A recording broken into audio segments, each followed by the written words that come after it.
Is it recording now? Yes. Okay. Hi guys, welcome to the vlog. And for today, we are going to unwrap and quick check stop tube bag from West Viking. Okay, so nabili ko sa Shopee for around 450 pesos kasama na shipping and vouchers. Okay. Maliit lang siya, yes. Pero here's my reason kung bakit maliit yung pinili ko and bakit ito yung binili ko. Okay, so first, this is about 0.9 liters capacity. Yung length niya ay about 8 inches and 3 inches. So napakaliit niya.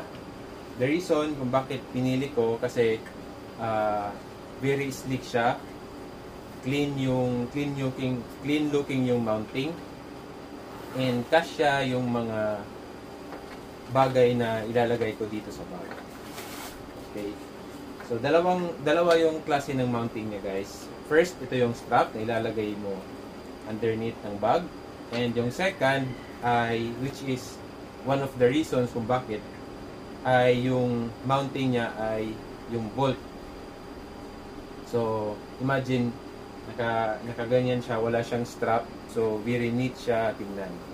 And yung second ay, ilalagay ko yung cellphone and fit bar. By the way, I am going to use this in my upcoming Audax. So, for your reference, this is iPhone 15 Pro Max. And, as you can see, kasya po siya.